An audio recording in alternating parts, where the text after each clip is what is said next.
പ്രതിപക്ഷ നേതാവാണ് അത് ചെയ്തത്. വി ഡി സതീശനെ ആർക്കും മനസ്സിലായിട്ടില്ല. രാഹുൽ മാങ്കൂട്ടത്തിനെതിരെ നടപടി ആവശ്യപ്പെട്ട പ്രതിപക്ഷ നേതാവിനെതിരെ നടന്നത് പാർട്ടി ചരിത്രത്തിലെ ഏറ്റവും വലിയ ഇന്റേണൽ ആക്രമണമായിരുന്നു എന്നുള്ള കാര്യത്തിൽ ആർക്കും തർക്കമില്ലല്ലോ.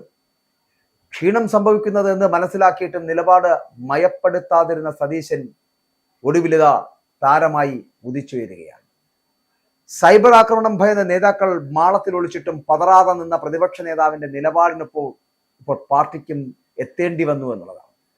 രാഹുൽ മാങ്കൂട്ടത്തിൽ MLA-ക്കെതിരെ ലൈംഗിക ആരോപണ പരാതി ഉയർന്ന ആദ്യ ഘട്ടത്തിൽ തന്നെ രാഹുലിനെതിരെ നടപടി അനിവാര്യമെന്ന് ശക്തമായിട്ടുള്ള നിലപാട് സ്വീകരിച്ച ഒരേ ഒരു കോൺഗ്രസ് നേതാവ് പ്രതിപക്ഷ നേതാവായിട്ടുള്ള വി ഡി സതീശൻ തന്നെയായിരുന്നു എന്നുള്ള കാര്യത്തിൽ ഒരു തർക്കവുമില്ല.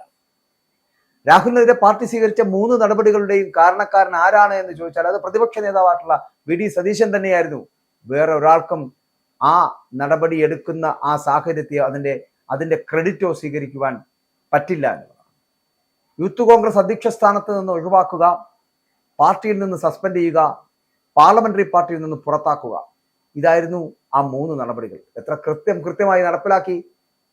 യൂത്ത് കോൺഗ്രസിന്റെ അധ്യക്ഷ സ്ഥാനത്ത് നിന്ന് രാഹുലിനെ ഒഴിവാക്കുന്നു, കൂടാതെ കോൺഗ്രസ് പാർട്ടിയിൽ നിന്ന് സസ്പെൻഡ് ചെയ്യുന്നു, കൂടാതെ മറ്റൊന്ന് പാർലമെന്ററി പാർട്ടിയിൽ നിന്ന് പുറത്താക്കുന്നു. അപ്പോൾ അവിടെ കോൺഗ്രസിന്റെ MLA പോലും അല്ലാതായി തീരുകയായിരുന്നു രാഹുൽ.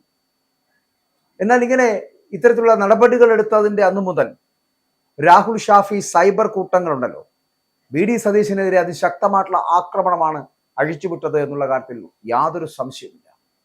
ബംഗളൂരു ആസ്ഥാനമായി പ്രവർത്തിക്കുന്ന PR കമ്പനിയെ രംഗത്തിറക്കിയായിരുന്നു ന്യായീകരണ മേള തന്നെ അരങ്ങേറിയത്. സതീശൻ, രമേശ് ചെന്നിത്തല എന്നിവരെയൊക്കെ ലക്ഷ്യം വെച്ചുകൊണ്ടുള്ള വലിയ ആക്രമണങ്ങൾ. ആരോപണം ഉന്നയിച്ച നാട്ടുകാരിയായ യുവനടിയുടെ പിറന്നാൾ ദിവസം കേക്ക് മുറിക്കുന്നതിൽ പങ്കാളിയായ വി ഡി സതീശനെ കേക്കച്ചൻ എന്ന ഇരട്ട പേരിൽ വരെ ആക്രമിക്കാൻ തുടങ്ങി. അതുവരെ പ്രതിപക്ഷ നേതാവിനൊപ്പം ബലങ്കയായി പ്രവർത്തിച്ച ഷാഫി പറമ്പിൽ MP അന്നു മുതൽ സതീശനെതിരായി തിരിഞ്ഞു. ഏത് ഘട്ടത്തിലും രാഹുലിനെ കൈയൊഴിയാൻ തയ്യാറല്ല എന്ന സന്ദേശമാണ് ഷാഫി പറമ്പിൽ അന്നു മുതൽ പാർട്ടിക്ക് നൽകിയത് എന്നുള്ളതാണ്. അതാണ് ഷാഫി ഇപ്പോഴും തുടരുന്ന നിലപാട് എന്നുള്ളത്. പക്ഷെ തുടക്കം മുതൽ തനിക്കെതിരെയുള്ള സൈബർ ആക്രമണത്തിൽ ക്ഷീണം സംഭവിച്ചു എന്ന് ബോധ്യം വന്നിട്ടും വി ഡി സതീശൻ തന്റെ നിലപാട് മയപ്പെടുത്തിയില്ല എന്നുള്ളതാണ്. കെ സുധാകരൻ പോലും മലക്കം മറിഞ്ഞു. സുധാകരൻ പ്രസിഡന്റായിരുന്ന കാലത്ത് രാഹുലിനെതിരെ 40ഓളം പരാതികൾ അദ്ദേഹത്തിന് ലഭിച്ചിരുന്നുള്ള റിപ്പോർട്ടുകൾ അടക്കം വന്നിട്ടുണ്ട്. എന്തായാലും ഇപ്പോൾ വീണ്ടും പ്രതിപക്ഷ നേതാവിന്റെ നിലപാടാണ് ശരിയെന്ന് തെളിഞ്ഞിരിക്കുകയാണ്. രാഹുലിനെതിരെ 2ാമത് പരാതി കൂടി ഉയർന്നപ്പോൾ മറ്റു നേതാക്കൾ അയാൾക്കെതിരെ പ്രതികരിക്കാൻ രംഗത്തിറങ്ങിയത്. രാഹുലിന്റെ സൈബർ കുറ്റങ്ങൾ ഒതുങ്ങിയെന്ന് ഉറപ്പുവരുത്തിയ ശേഷമാണ് VM സുധീരൻ പോലും നിലപാട് പരസ്യപ്പെടുത്തിയത് എന്നുള്ളതാണ്. എതിരായി രംഗത്ത് വരുന്നവർ എത്ര കരുത്തരായാലും അവർക്കെതിരെ സൈബർ ആക്രമണം അഴിച്ചുവിടുന്ന ക്രിമിനൽ സംഘങ്ങളെ നേതാക്കളും അത്ര കണ്ട് ഭയന്നിരുന്നു എന്നുള്ള കാര്യത്തിൽ സംശയമില്ല കേട്ടോ. അപ്പോൾ അതിനിടയിലും പ്രതിപക്ഷ നേതാവിന്റെ നിലപാട് ശരിയെന്ന് തെളിഞ്ഞിരിക്കുകയാണ്.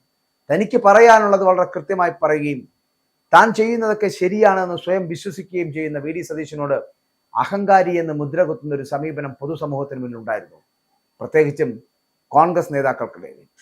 മറ്റു നേതാക്കളും മറ്റു രാഷ്ട്രീയ പാർട്ടിക്കാരും സതീശനെ ആവോളം പുകഴ്ത്തുമ്പോൾ, മനസ്സുകൊണ്ടെങ്കിലും പുകഴ്ത്തുമ്പോൾ ഇകഴ്ത്തി കാണിക്കുവാനും തള്ളിത്താഴെ ഇടുവാനും ശ്രമിച്ചിരുന്നത് ഇതേ കോൺഗ്രസ്സുകാർ തന്നെയായിരുന്നു എന്നുള്ളതാണ്. പക്ഷെ നിലപാടുകളിൽ മയപ്പെടുത്താതെ, നമുക്കറിയാലോ സതീശൻ സ്വീകരിച്ച നിലപാടുകൾ. ഇപ്പോൾ ഈ രാഹുൽ മാങ്കൂട്ടത്തെ വിഷയത്തിൽ മാത്രമല്ല, നായർ സർവീസ് സൊസൈറ്റിയോട് NSSകാരനായിട്ടുള്ള സതീശൻ NSSകാരോട് അല്ലെങ്കിൽ NSSന്റെ നേതാവായിട്ടുള്ള സുകുമാരൻ നായരോട് കാണിച്ച രീതികളടക്കം, വെള്ളാപ്പള്ളിയോട് പ്രതികരിച്ച രീതികളടക്കം, അപ്പോൾ അവിടെ സമുദായ സാധ്യതകളോ സമുദായ നേതാക്കന്മാരോടോ ഒരു മയവുമില്ലാതെ പ്രതികരിക്കുവാൻ കഴിയുന്ന തരത്തിലേക്ക് സതീശൻ വളർന്നിട്ടുണ്ട് എങ്കിൽ അത് സതീശന്റെ വളർച്ചയല്ല കാണിക്കുന്നത്, അത് അദ്ദേഹത്തിന്റെ നിലപാടാണ്. ആ നിലപാട് എന്ന് പറഞ്ഞാൽ ഒരു തീരുമാനമാണ്.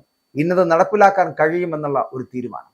അതുകൊണ്ട് തന്നെയാണ് പ്രതിപക്ഷ നേതാവിന്റെ ആത്മവിശ്വാസം എന്ന് പറയപ്പെടുന്നത്. ഇപ്പോൾ കഴിഞ്ഞ ഉപതെരഞ്ഞെടുപ്പുകൾ അടക്കം ഇദ്ദേഹം പ്രതിപക്ഷ നേതാവായിരുന്ന കാലഘട്ടങ്ങളിൽ ജയിച്ചു കയറിയത്, 3ഓളം ഉപതെരഞ്ഞെടുപ്പുകൾ ജയിച്ചു കയറിയത് തന്റെ നേട്ടമായിട്ട് അദ്ദേഹം പറയുന്നില്ല എങ്കിൽ കൂടിയും ടീം UDFന്റെ നേട്ടമായിട്ട് കരുതുമ്പോഴും പറയുമ്പോഴും അതിനെ ലീഡ് ചെയ്തിട്ടുള്ള ലീഡർ എന്ന് പറയപ്പെടുന്നത് വി ഡി സതീശൻ എന്നുള്ള കാര്യത്തിൽ സംശയമില്ല.